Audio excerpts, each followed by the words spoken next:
forma de cómo ingresar al servicio público. Muy bien. Entonces fue la famosa ley de escalafón del servicio civil, así se le llamó a la ley 11.377. Esa ley estuvo vigente muchos años, hasta 1984, duró 34 años, en que se publica una nueva ley de la carrera, que es la ley del decreto legislativo 276. Muy bien. El decreto legislativo 276 ahora se iba a encargar de gestionar todo el sistema de recursos humanos de la administración pública.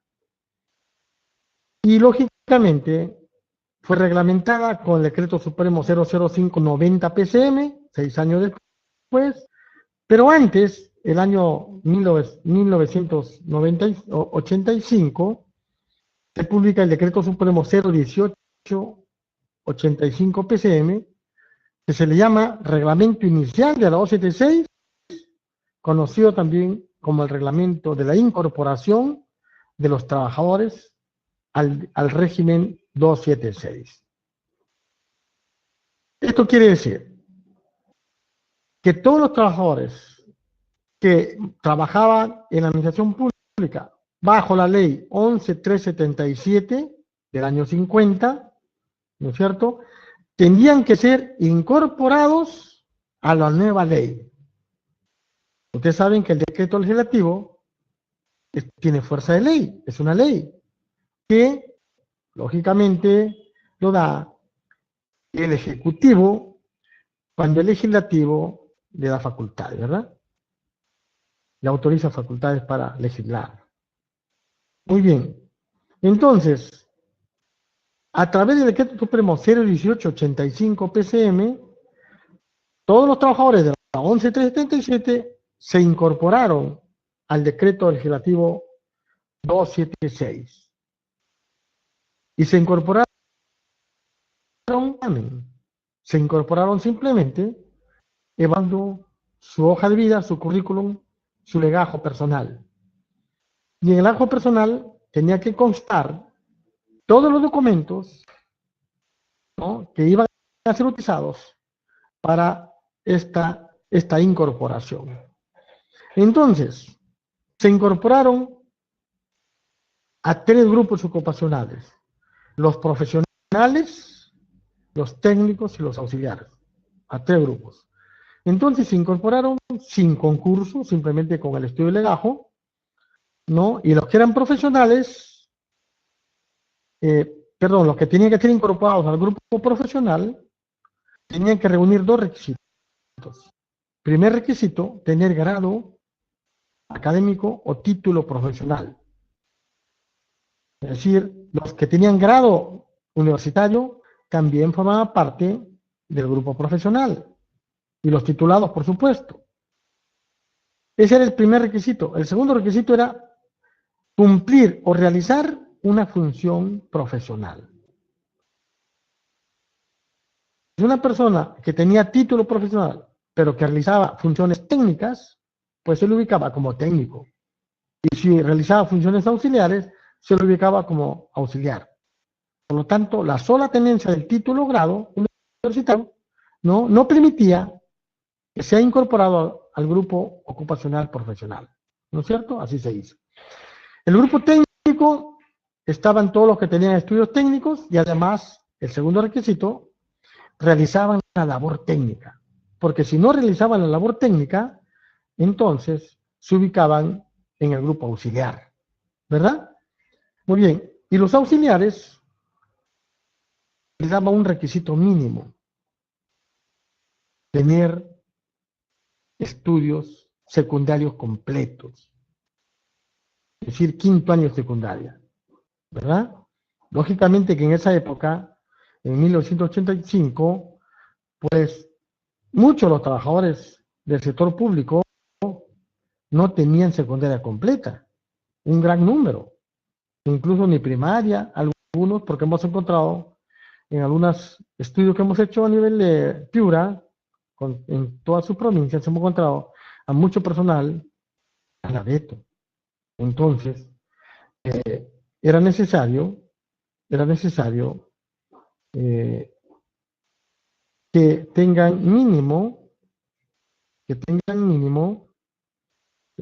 quinto año secundaria, ¿verdad? Muy bien. Eso no se ha cumplido en muchos casos hasta el día de hoy. Hasta el día de hoy tenemos personas que no tienen ni siquiera la secundaria completa. Y es un requisito fundamental a 276 que lo mínimo en estudios que debe tener una persona que trabaja para el Estado es quinto año secundario. Y eso hasta ahora no se ha cumplido. Me piden un ejemplo. Yo voy a leer todas las intervenciones de ustedes y le vamos a dar respuesta inmediata. Por lo tanto, la clase va a ser interactiva. Ustedes pueden preguntar, escribir todo lo que ustedes crean conveniente. Un ejemplo de profesional desarrollando labores técnicas y que no califique como profesional. Muy bien. Por ejemplo, un contador público colegiado que realizaba labores de asistente del contador. ¿No es cierto? Entonces, no era un profesional dentro del CAP. Porque no, a lo mejor en el CAP no existía un puesto dentro del CAP que sea profesional dentro de contabilidad.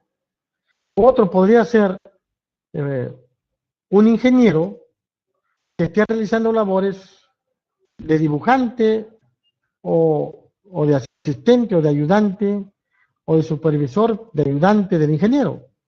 Entonces no realizaba labor profesional. Labores profesionales están dadas, señores, ya en el ROF y en el MOF, ¿no es cierto? Y están los puestos ubicados en el CAP.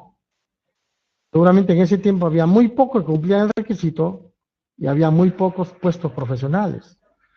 Puede ser una persona que es licenciada en administración, título, desempeña las funciones de secretario del alcalde. Entonces se lo ubica dentro del grupo técnico y no dentro del grupo profesional, ¿no?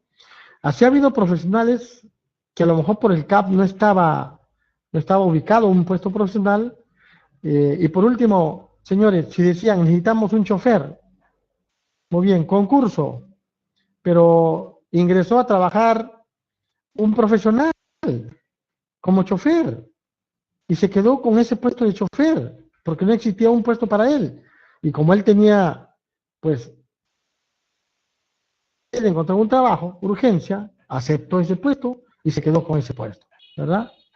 Entonces, hay un montón de labores técnicas.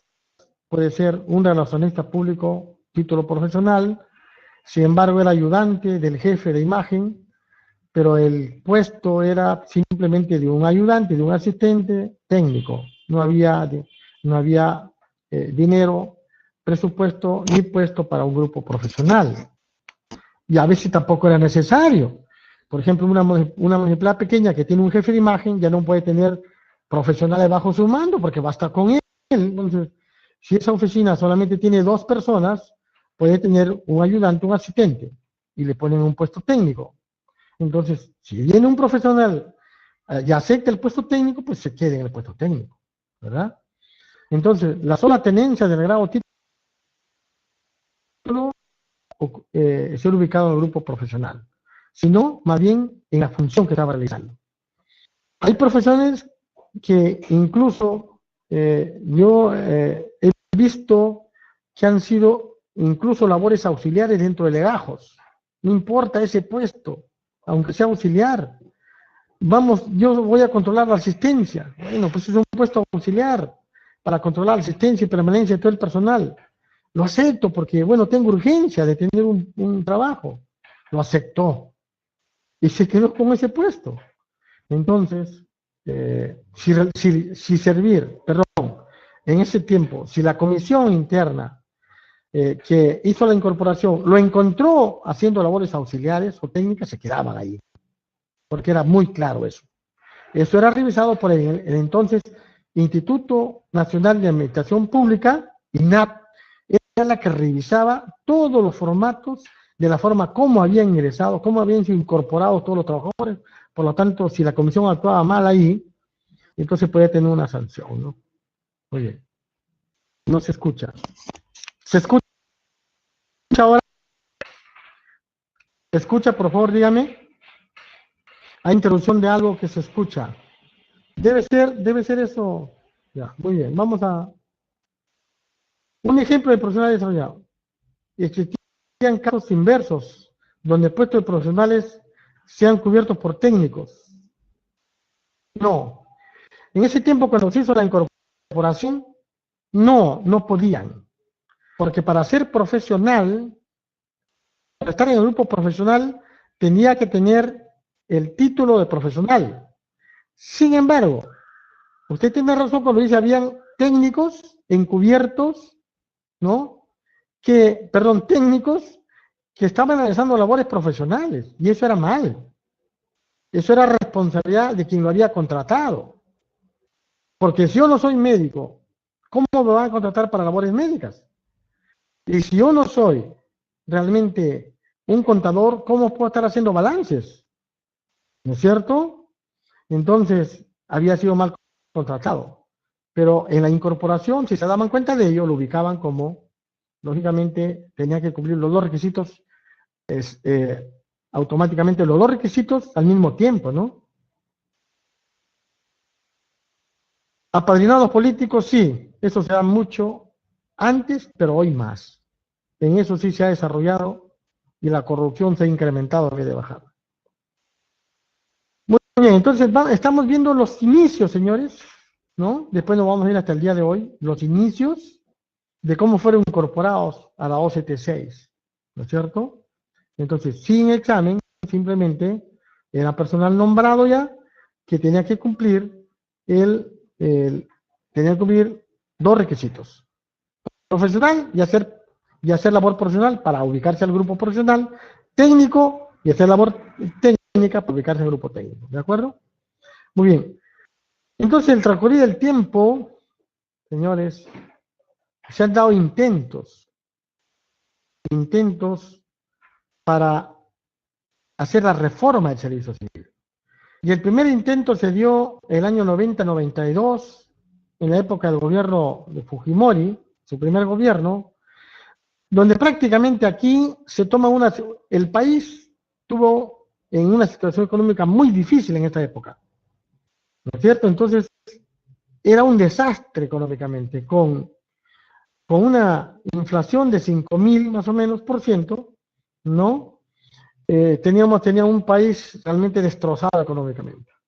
El terrorismo destrozaba al país, y entonces así lo recibió Fujimori al país. Entonces, ¿qué hicieron? Hicieron estrategias inmediatas de algunas reformas. Vieron que existía mucho personal en el sector público, precisamente por los apadrinazgos políticos, ¿no?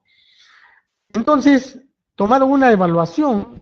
Primero compraron la llamada compra de renuncias voluntarias, es decir, muy bien, va a haber un examen, señores, para declarar excedencia de personal en el sector público.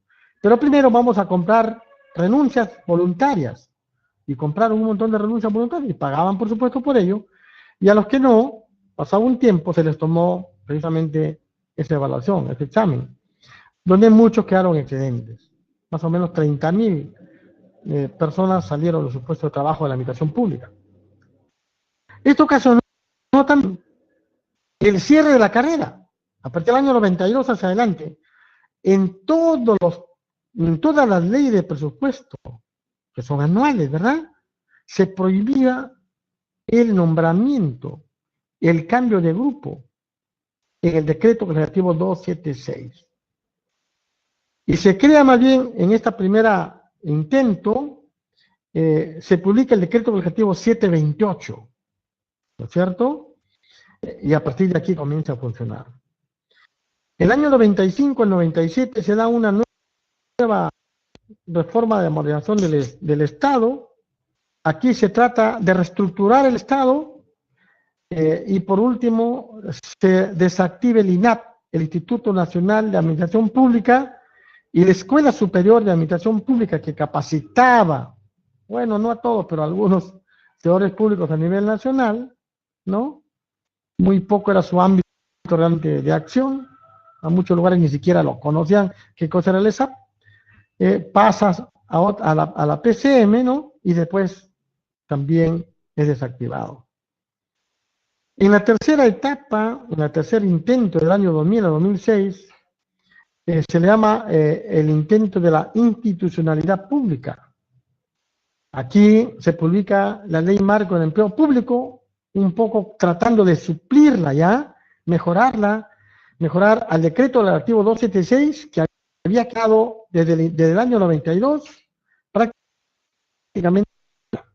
A partir de ahí, nadie podía pasar de un grupo a otro, y tampoco nadie podía acceder a los grupos, perdón, podía acceder a los niveles, porque esa ley 206 nos daba 3 grupos ocupacionales y 14 niveles de carrera. Pero realmente al cerrar en esta época el decreto relativo 276 nunca hubo carrera en el sector público. Y hasta el día de hoy, señores, han pasado ¿cuántos años? Hasta el 2018. No se da carrera en el aspecto administrativo en el sector público peruano. No hay carrera, señores, desde el año de 1985. Miren cuántos años no existe carrera, no se ha dado carrera. En el año 2003, 2004, yo recuerdo mucho haber ido a la PCM como un funcionario público. Yo era jefe de recursos humanos del gobierno regional Piura, y tuvimos una reunión de trabajo con técnicos de la presidencia del Consejo de Ministros. Yo le planteé un problema. Señores, estamos en el año 2004. Personal 276 fue nombrado, ¿no?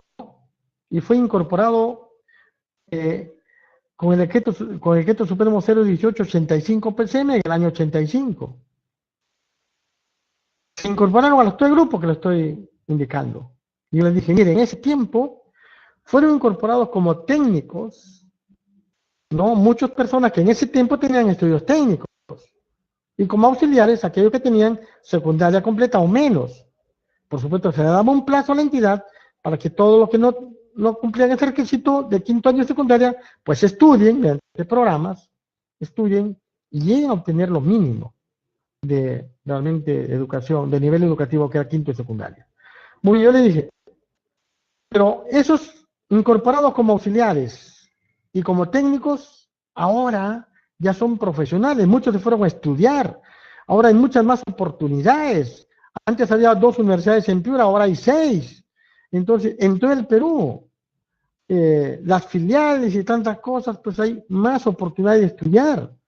Antes había muy pocas universidades en el Perú, ahora hay más de 100 universidades en el Perú, entonces hay más oportunidades.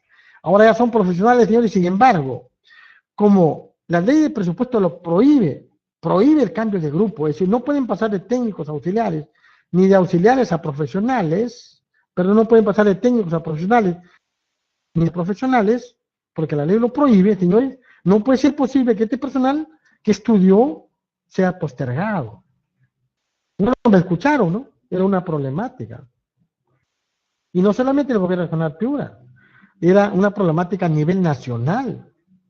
Y me dijeron, si eso hay, vamos a normar, vamos a emitir una directiva a efecto de que se subsane aquellos que ahora tienen ya título profesional y que han sido incorporados como técnicos o como auxiliares. ¿De acuerdo? Sí, pues, del año 2004 han pasado 14 años, señores, y hasta ahora no norman eso, ¿no? Eso vamos a ver más adelante, que nunca se dio carrera. Vamos a ver qué nos escribe. Hoy en día todavía sucede eso en algunas municipalidades del interior del país. Por favor, políticos. Sí, por supuesto.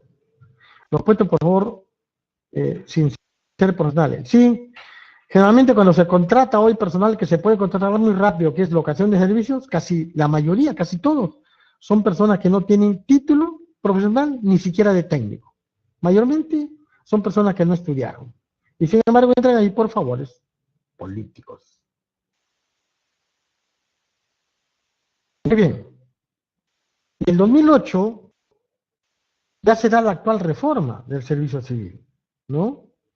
Entonces, vamos a ir viendo paso a paso cómo se ha ido dando.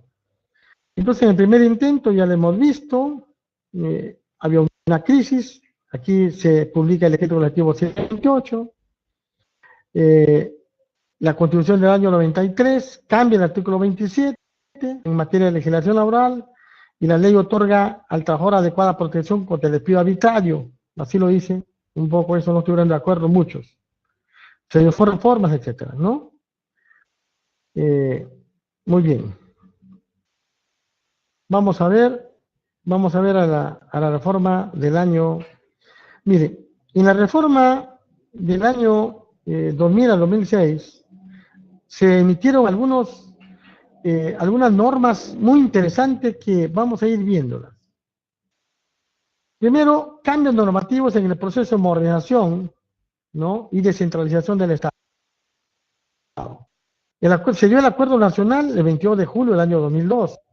Este documento se incluyeron 29 políticas nacionales vinculadas con la democracia y el Estado de Derecho, la equidad, política social y competitividad del país. Muy bien, eso ha quedado en un gran documento, ¿no?, que muy pocos lo han utilizado. El año 2002 también se da la ley marco de modernización de la gestión pública. Aquí de proceso de modernización, mire, año 2002, con la finalidad de mejorar la gestión pública y construir un Estado democrático y descentralizado al servicio del ciudadano. Muy bien, vamos a ver más adelante que se da la ley de la descentralización, ¿no?, que fue base para la siguiente ley, que es la Ley Orgánica de Gobiernos Regionales, que se dio en noviembre de 2002, y a partir de enero del año 2003 se comenzaron a funcionar ya los gobiernos regionales en todo el país, ¿verdad? De un fracaso en la década del 85 al 90 de los famosos gobiernos del gobierno regional piloto, que fue el gobierno regional Piura-Tumbes, la llamada región Grau, que para el gobierno de Fujimori en ese tiempo fue un fracaso. Realmente fue un fracaso, señores. No sirvió de modelo, no sirvió de nada. Nunca se pusieron de acuerdo Piura y Tumbes, siendo dos departamentos muy unidos, muy hermanos. Peor se va a dar hoy, señores, no existe, sacamos acá regiones en el país, por acaso. Hasta hoy no existen regiones. Y es difícil que existan regiones después de haber transcurrido muchos años de república en el Perú. Aquí nos acostumbramos a los departamentos.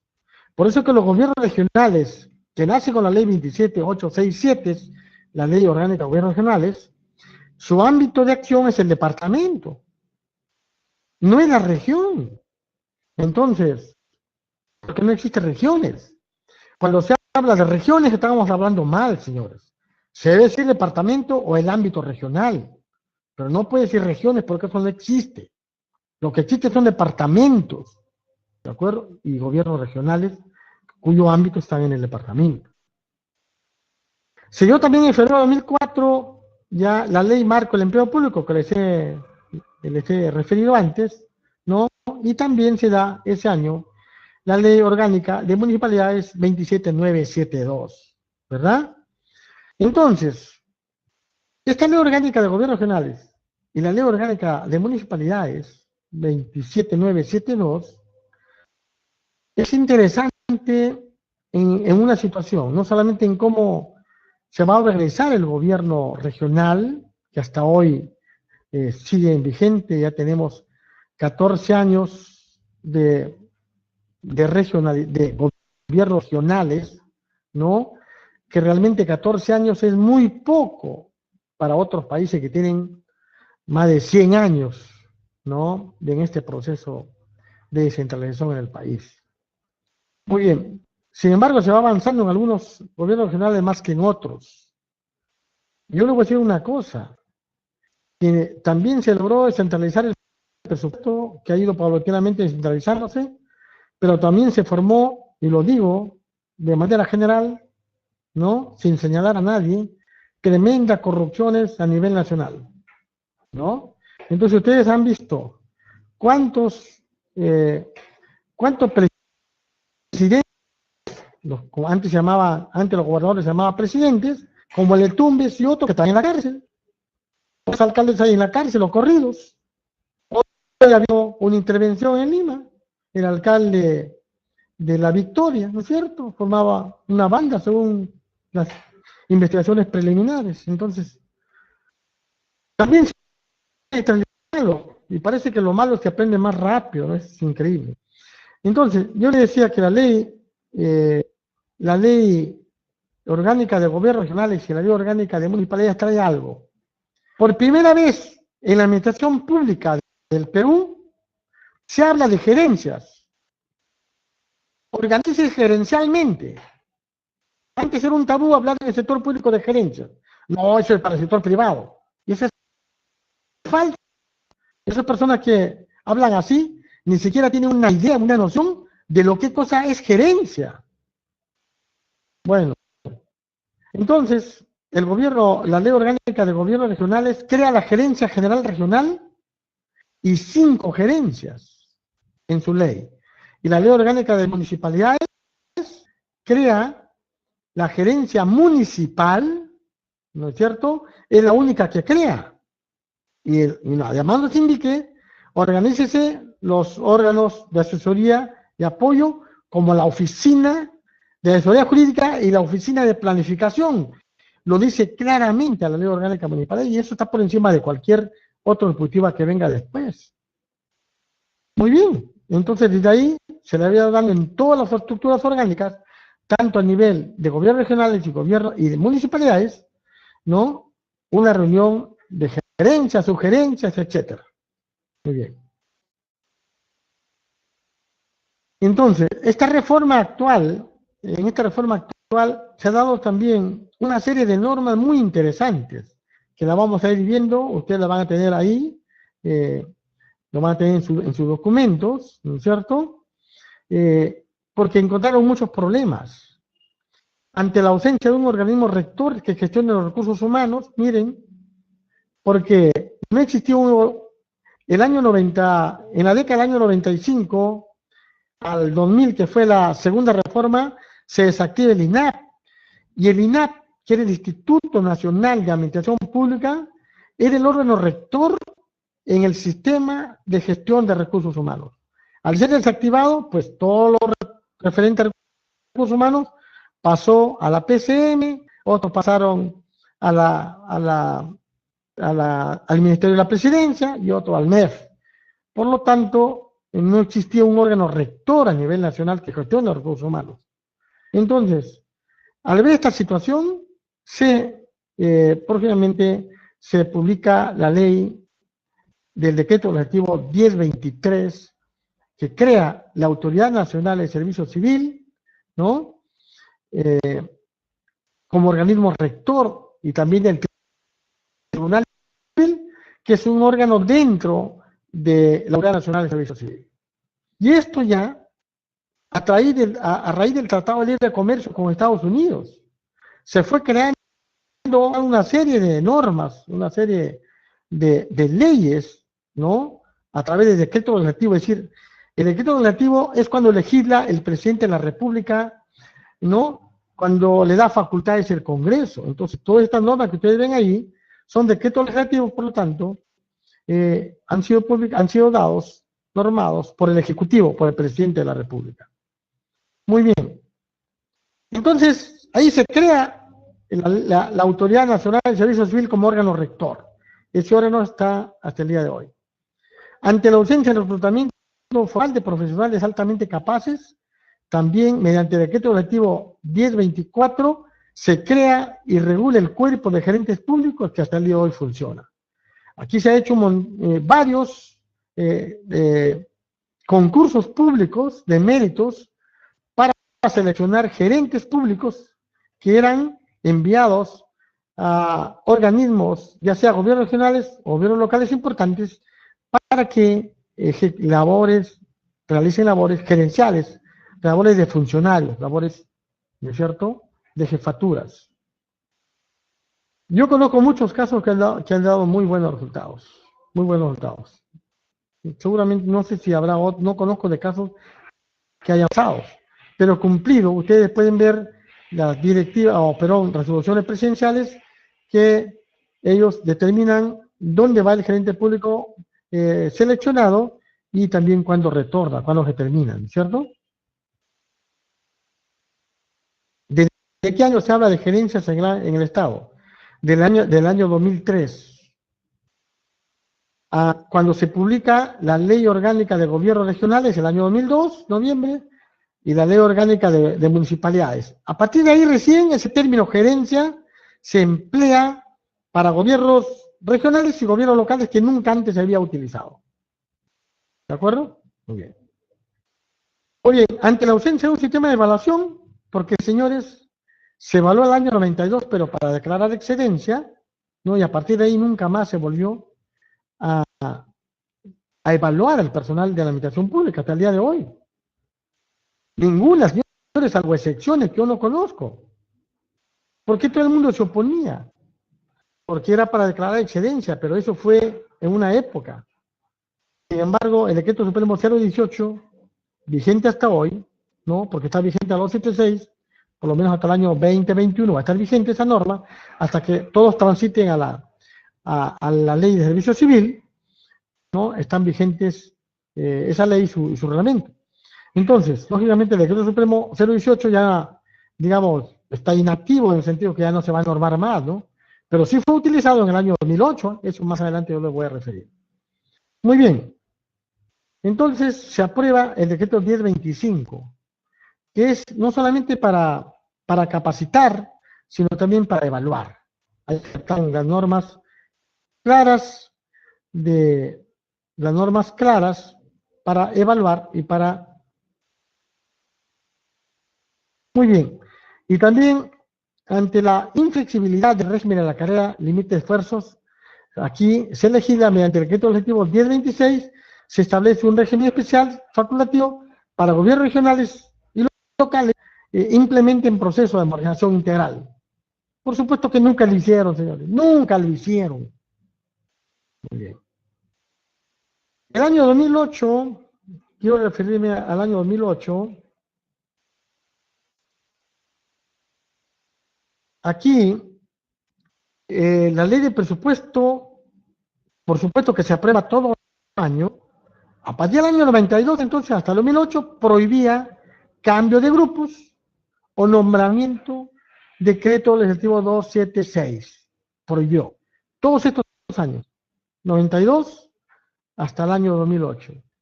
Sin embargo, en el 2008, en la ley de presupuesto, el Congreso aprueba que aquellos trabajadores 276 nombrados, contratados con más de 3 años de antigüedad, estén en el CAP, tengan puesto en el CAP, sean nombrados. Muy bien, entonces abrió una ventana para que se nombren a muchas personas contratadas 276 que tenían más de 3 años de tiempo de servicios en la entidad. Y así fue como en muchas municipalidades y gobiernos regionales aprovecharon esta oportunidad y nombraron a cientos y miles de trabajadores a nivel nacional. Yo conozco casos de municipalidades distritales pequeñas que no nombraron a ninguno. Desaprovecharon esa oportunidad. Y se nombró tomando en cuenta el decreto supremo 018. Por eso le digo, mire, hasta ahí estuvo activo el 018. 85 PCM, que era el reglamento inicial de la carrera. Por si acaso, toda la exposición está siendo grabada. ¿De acuerdo? Entonces, ¿qué pasó? Se incorporaban y además el decreto supremo 107-87 PCM, que era el decreto que categorizaba a todos los trabajadores que habían sido incorporados como profesionales técnicos auxiliares. ¿De acuerdo? Entonces, los profesionales tenían la categoría de la A hasta la F, los técnicos de la A hasta la F, A, B, C, D, E, F, y los auxiliares de la A, B, C, D hasta la E. ¿De acuerdo? Esa era la categoría. La categoría era lógicamente para ver sus niveles remunerativos. Entonces, eso sirvió a partir del año 87 hacia adelante. Muy bien. Entonces, cuando se va a incorporar o nombrar en el año 2001, permitió, tomaron 4 criterios, señores, 4 criterios. Primer criterio, nivel educativo. Segundo criterio, capacitación. Tercer criterio, tiempo de servicio. Y cuarto criterio, evaluación institucional. ¿De acuerdo? Muy bien, vamos a ver qué pasaba. La norma 018, Decreto Supremo 018 y 107, 87 PCM, indicaban esos criterios, por supuesto. Pero ¿qué pasaba, señores? Utilizaron mal los factores. Por ejemplo, los factores, que utilizaban nivel educativo, pasaba que habían tomado el nivel educativo del año 2008, al año 2008. Y entonces, del año 2008. Entonces, un momento, por favor. Un momento.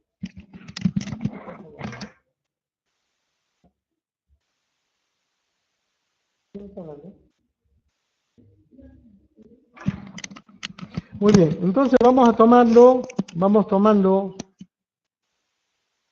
ya, retomamos. En 2008, muchos utilizaron mal estos 4 criterios, estos 4 factores.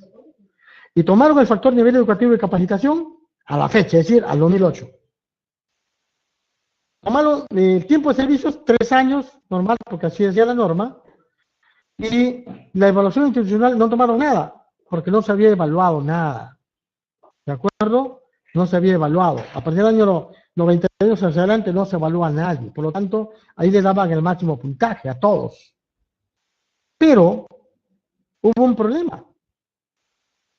Al ubicarlos como profesionales, por ejemplo, a los que tenían estudios, al 2008, ¿no? Estaban discriminando a aquellos preparados en el año 85, ¿no es cierto? Tomando en consideración estudios profesionales o técnicos a esa época y la capacitación a esa época. Al año 84 había muy poca capacitación, señores, y también muy poca posibilidad de estudiar una carrera profesional. Pero el año 2008 había muchas oportunidades. Por lo tanto, yo he tenido la oportunidad de ir a ciertas municipalidades a rectificar lo que habían hecho, porque los ubicaban en las primeras categorías profesionales, cuando no debió ser así. Entonces tenían a los nuevos que han entrado, por ejemplo, un personal contratado, que fue contratado el año 2005, y muchos de ellos por favores políticos, como dice usted, por favores políticos mayormente, contratados en 2005. Al 2008 tenía 3 años. Sí, pero a lo mejor era profesional, ¿no? Pero como no había puesto profesional, lo ubicaban como técnico. Pero como ahora se dio la oportunidad de nombrarse, había que aprovechar para nombrarlo como profesional. Y vamos a suponer que su título lo sacó el año 2007. Y el 2008 ya estaba en el grupo profesional. Y eso, señores, era discriminatorio.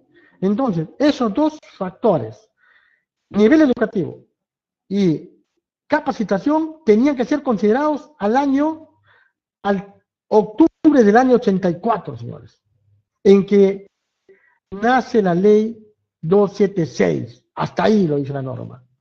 Entonces, como nadie lo lograba, tenían 0 a los nombrados del año 2008, 0 en nivel educativo, 0 en capacitación, porque a lo mejor todavía ni nacían esas personas que habían sido contratadas y que estaban en ese tiempo trabajando, y más bien se le daba 3 años, puntaje de 3 años de tiempo de servicio, y también puntaje en evaluación institucional, ya que no se había evaluado. Y eso permitía que los profesionales, por ejemplo, con su puntaje obtenido, se ubiquen en el último nivel profesional. En este caso, en la última categoría, profesional, servidor profesional F. ¿Cierto? Eso era lo justo, señores. ¿Saben por qué? Porque había muchos que habían sido nombrados como técnicos en el año 84, habían incorporados como técnicos. Sin embargo, al año 2000, título, y sin embargo no podían pasar porque la ley de presupuesto lo prohibía. Entonces, si al 2008, al que se nombraron en el 2008, porque tenían 3 años de tiempo de servicio, tenía que volverse a renombrar a todos los trabajadores a nivel nacional. Y esto iba a originar un caos en la administración pública, señores. Un caos no solamente presupuestal, normativo, porque se iba contra toda norma. Entonces, lo justo y lo legal era incorporarse a las últimas categorías de técnico F o E, ¿no es cierto? Eso yo le digo porque realmente lo hemos trabajado y así lo encontramos. Muy bien. Vamos a leer algunas opiniones. Hoy en día todavía sucede eso en algunas municipalidades del interior del país. Por favor, políticos, sí, estamos de acuerdo. ¿Desde qué año se habla de gerencia? Bueno, eso también ya le hemos dado respuesta. Vamos entonces a continuar. Ante la ausencia de una política de gestión de recursos humanos, ¿no? Se crea la Autoridad Nacional de Servicio Civil, ¿no es cierto?, mediante el decreto legislativo 1023. Esto, por favor, no se olviden, a partir de ahí, remárquenlo, por primera vez, después de muchos años, del año 95 hacia adelante, ¿no? Recién, que no existía un órgano rector, recién a partir del año 2013 se crea la Autoridad del Servicio Civil como órgano rector. ¿Y qué encuentra Servir? Encuentra que existen diferentes regímenes laborales en el sector público. Y estos regímenes laborales generan derechos y obligaciones diferentes, particulares para cada régimen laboral, ¿no es cierto? En general, también se encuentra que existían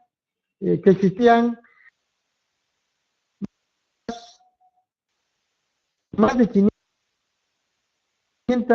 civiles, más de 102 escalas regulativas en 82 entidades de poder ejecutivo y más de 400 reglas diferentes de pago a los servidores públicos en más de 198 conceptos de pagos entre remuneraciones y no remunerativos. Mire lo que encuentra, un caos. Es lo que originó la eliminación de la carrera administrativa del sector público. Se comienzan a crear entonces una serie de conceptos de pago diferentes. Por ejemplo, en una universidad pública, un conserje es un servidor auxiliar. Vamos a poner la categoría D, la cuarta categoría, A, B, C, D. Servidor auxiliar D, conserje en una universidad pública, ¿no es cierto? ¿Cuánto gana? 1.200 soles. Muy bien, de acuerdo a la norma, de acuerdo a la ley, ¿no? Así ganando siempre. ¿A cuánto gana una municipalidad? 1.800. En otra, 2.000. En otra, 2.100. En otra, 2.300. ¿Cuánto gana en el gobierno regional? 3.600. ¿Cuánto gana en la PCM? No sabemos cuánto. ¿Cuánto gana en la CBS? ¿Cuánto gana en el Banco de Reserva? ¿Cuánto gana en el MEF? Uy, vacas sagradas, no sabemos. Pero sí pueden ganar más de 5.000, más de 4.000, etc. Eso es lo que costó Servir. Es injusto, porque la OCTC ya hacía bien claro, todos los trabajadores que tengan una misma categoría deben ganar lo mismo a nivel nacional como si fuera una sola entidad pública a nivel nacional. Y eso no se dio, ¿no? Y hasta el día de hoy no se da, señores. Hasta el día de hoy, 2008, no se da. ¿No es cierto? Una disparidad en el tratamiento de los procesos de gestión, en selección, capacitación, evaluación. Era todo realmente, no se daba, no había una uniformidad y unos criterios realmente imparciales también. La mayoría de entidades en el sector público no se aplica el principio de mérito y desempeño, ustedes lo mismo lo han remarcado, favoritismo político Y parentesco no les importaba el nepotismo ni nada, ¿no? Y hay muchos tipos que actúan así contra la ley. Realmente, aquel que vive en la campaña, ya pues, él va a trabajar, tiene que trabajar, o aquel que financió la campaña, pues tiene que manejar ciertas cosas y poner ciertos puestos. Eso hasta el día de hoy se da, señores, eso no ha cambiado. Igual los procesos de capacitación y evaluación no se dan para cierto sector de personas, no para muy pocos. Miren, en el sector público al 2011 ya Elvira había hecho un levantamiento, una información, hasta hoy hay otro levantamiento, pero todavía estamos esperando, vamos a ver más adelante qué se avanzó en la gestión del, eso vamos a ir viendo por partes, señor, no le voy a dar todo el día de hoy, vamos a viéndolo por partes, qué se avanzó en la gestión de recursos humanos a nivel nacional, ¿no es cierto? Aquí se determina a nivel nacional que el 59% de todos los trabajadores que trabajan en el Estado pertenecen a carreras especiales. Cuando hablamos nosotros de la carrera administrativa pública, estamos hablando del decreto relativo régimen 276, régimen 728 y régimen CAS. Nada más, señores. Después no estamos hablando de carreras especiales. Las carreras especiales como la docencia del magisterio, la docencia universitaria que tiene sus propias leyes, la ley de la carrera de la salud, la carrera diplomática, la ley de la policía, del ejército, etcétera, etcétera, ¿no? Ellos son carreras especiales, ese es el 59%. Un 16% son 276, un 7% 728, y el CAS ha superado al 276.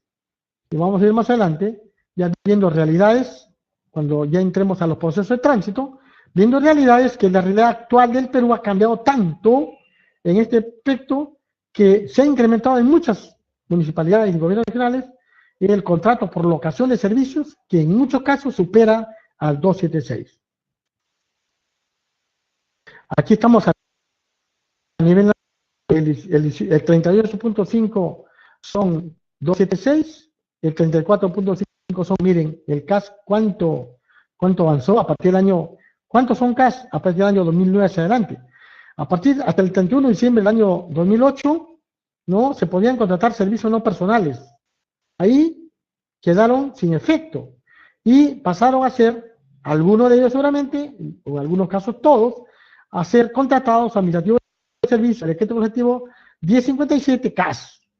Y a nivel nacional, el 34.5 en el gobierno central son CAS. Y el 26% son 728. En el gobierno regionales, a nivel nacional, el 34.2 son 276, apenas un 1.9% son los obreros, 728, y el 63.8% son CAS.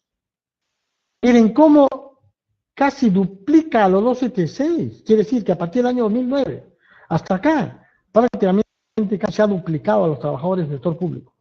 A grandes rasgos, eso lo vamos a ver ya en unos estudios que se realicen, lo realice Servir seguramente, cuando todas las entidades entreguen su mapa de puestos. Y ahí se verá cuántos puestos son a nivel nacional, porque en este momento realmente no sabemos. Sinceramente no sabemos. Cada día entran y salen, o sea, no sabemos. Y el gobierno local es la suma de más de los 2.000 gobiernos municipales, provinciales y distritales a nivel nacional. El 55% son 276, mira, ahí son más. El 31.6%, 3% son CAS y el 12% son obreros. Muy bien, se crea la Autoridad Nacional de Servicio Civil a través del decreto legislativo 1023, ¿no? Y a este órgano rector del servicio, de la gestión del recurso humano, del sistema de recursos humanos al sector público, se le da entonces atribuciones, 5 atribuciones. Una atribución normativa, porque dicta normas técnicas y directivas de alcance nacional para el funcionamiento del sistema de gestión de recursos humanos. Y lógicamente emite opinión, también técnica vinculante en materia de recursos humanos. También se le da una atribución supervisora porque supervisa las oficinas de recursos humanos de todo del Estado, a nivel nacional, ¿no es cierto?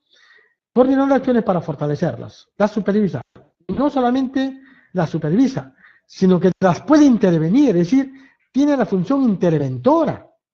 Puede intervenir las oficinas de recursos humanos de cualquier entidad pública a nivel nacional que no esté cumpliendo, entonces, con las normas, con las leyes. También tiene una atribución sancionadora. Sanciona, lógicamente, a las entidades en sus 3 niveles de gobierno por incumplimiento de las obligaciones previstas en el sistema, ¿no? Y seguramente ahora, como nadie o muy pocos han iniciado el tránsito a la ley de servicio civil, la gran mayoría de entidades públicas tipo A y tipo B no han logrado iniciar el tránsito. La Servir puede comenzar a sancionarlas, ¿no? A través de la Contraloría General de la República y también contra las atribuciones que Servir tiene. Y la quinta sanción es la resolución de controversias a través del Tribunal de Servicio Civil, que es un órgano, está dentro de la estructura orgánica de, lógicamente, la autoridad del Servicio Civil. Muy bien. Paso directamente, ¿no es cierto?, al arbolito. No, ¿cómo? Ya. Vamos a ver acá.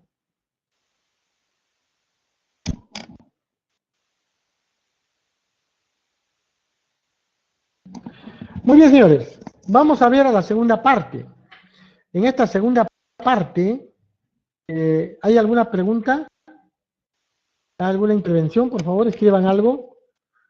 Hasta este momento está claro.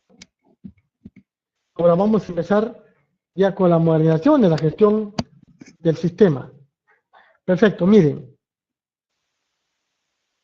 Tienen que tomar nota a partir de hoy todas las normas que les vamos a ir dando. ¿Por qué? Porque vamos a llevarlo secuencialmente hasta el presente, ¿verdad? Secuencialmente hasta el presente. Y yo le voy a ir remarcando en cada norma qué es lo que vamos a hacer en el desarrollo del presente diplomado, y lo vamos a ir viendo todas ellas hasta el final, ¿no? Para que ustedes tengan una idea exacta de cómo la metodología, y para que conozcan todas las normas, todas las técnicas y todas las herramientas de la gestión la gestión del sistema de recursos humanos a nivel nacional. Muy bien. Entonces empezamos con el decreto colectivo 3 del 21 de junio del año 2008. Ahí, pues, se crea la Autoridad Nacional de Servicio Civil, que es la entidad rectora de la gestión del sistema de recursos humanos del sector público, ¿verdad? Muy bien. Muy bien. De ahí nos vamos, hubo actuaciones de la autoridad que actuaba, sobre todo en el cuerpo de agentes públicos, en la capacitación, que estaban vigentes, pero todavía no se llegaba a normar la carrera pública en sí. Es decir, no se llegaba a normar o a cambiar, ¿no?, el marco normativo del decreto colectivo 276 con su reglamento, el decreto supremo 00590 PCM. Por supuesto, seguían vigentes y hasta hoy siguen vigentes, pero que tenga que ser una ley un poco que modernice la carrera pública. Muy bien, entonces aquí ya el gobierno del presidente García no promulga la ley del servicio civil, la ley número 30057, este es el gobierno del señor Humala, la 30057, ¿de acuerdo? El 4 de julio del año 2013, ¿de acuerdo? A partir de ahí, 4 de julio de 2013. Muy bien, entonces, esta ley, que la vamos a ir viendo a grandes rasgos más adelante, porque nos vamos a centrar en el reglamento y nos vamos a centrar en las directivas que han sido emitidas, porque ahí está todo el tránsito, toda la normativa ya reglamentada, digamos, ¿no?, más específicamente de todo el sistema de gestión de recursos humanos. Muy bien. La ley 30057, en sus disposiciones complementarias y transitorias, indica que se iba a reglamentar esta ley, ¿no? Le daban 100 días para reglamentarse. Sin embargo, antes que se reglamente, se emiten unas resoluciones de presidencia ejecutiva. Se emiten 2 resoluciones de presidencia ejecutiva. La resolución número 160 y la resolución 161 del 27 de septiembre del año 2013, ambas resoluciones. En la 160 se norma 2 cosas. Los lineamientos del tránsito a la ley de servicio civil, es decir, cómo las entidades van a transitar, ¿no?, a la ley de servicio civil, transita de la 176 a la 30057, ¿verdad? Y en segundo lugar, nos da también, nos norma el mapeo de puestos, el proceso de mapeo de puestos que deben realizar todas las entidades a nivel nacional. Entonces, norma 2 cosas: lineamiento del tránsito y el mapeo de puestos. ¿De acuerdo? Y la 161 norma la elaboración de los perfiles de puestos mediante una directiva. La elaboración de la directiva famosa 001 norma cómo se perfilan los puestos a nivel nacional, ¿no es cierto? Dan todos los pasos, todas las técnicas para perfilar los puestos. Muy bien. Entonces, volvemos a la 160. La 160 que nombra los lineamientos del tránsito, y para ello ya lo vamos a ver más adelante, no se preocupen, vamos a ir viendo todo ese proceso, nombra las 4 etapas del tránsito a la ley de servicio civil. ¿De acuerdo? Entonces,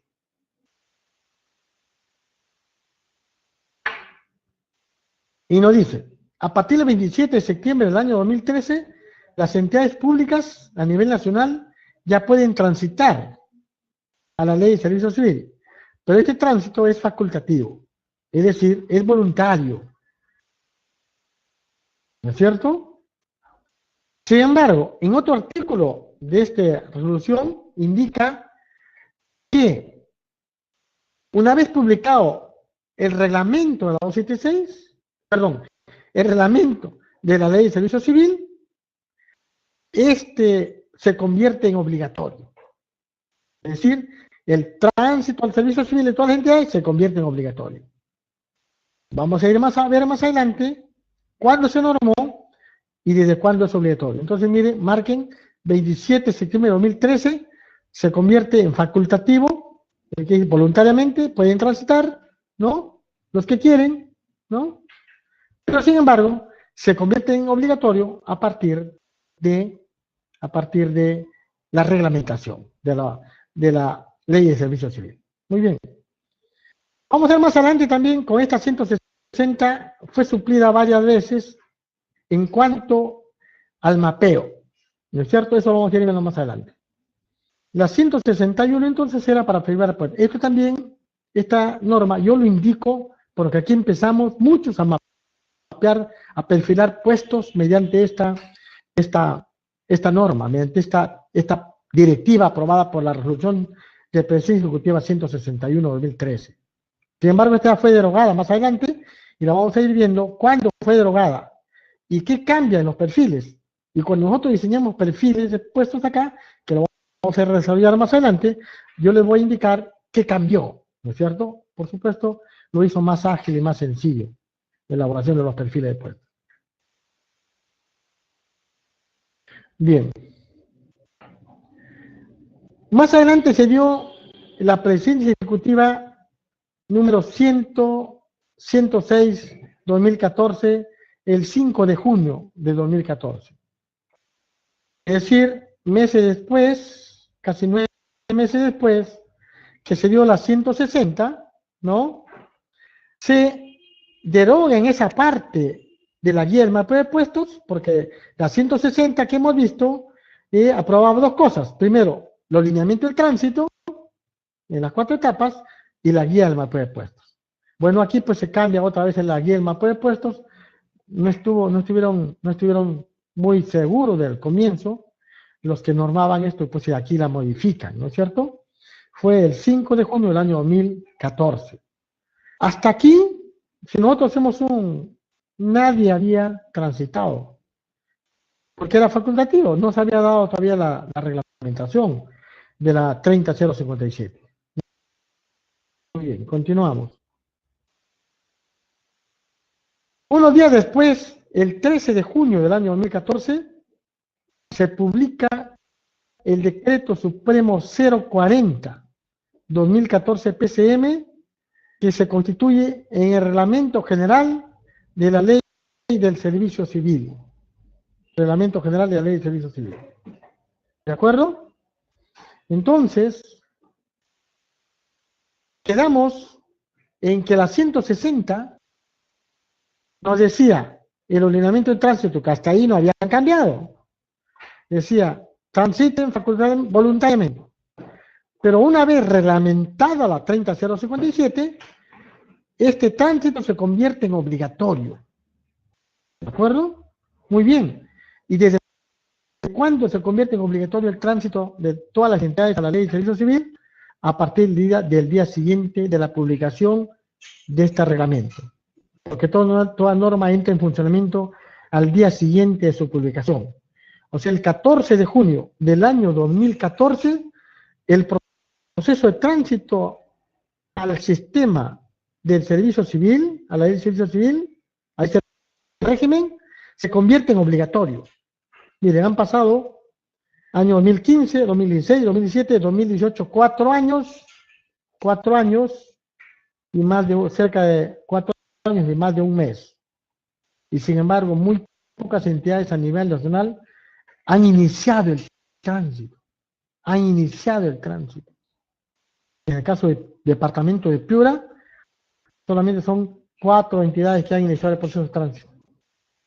Y las demás son 65 municipalidades del gobierno regional.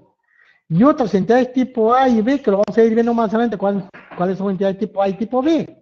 ¿No es cierto? No les voy a dar mucha información en este día, porque sería, yo creo que hacer un caos en su preparación. Más bien vamos a ir dando paulatinamente.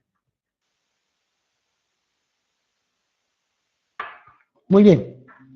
Sin embargo, aquí también se marca 2 puntos a partir del día 14 de junio de 2014. Que hasta aquí se convierte en obligatorio el tránsito a la ley de servicio civil, ¿no? Que muy poco lo han cumplido a nivel nacional. De las miles de entidades públicas A y B, muy pocas lo están cumpliendo, han iniciado el tránsito.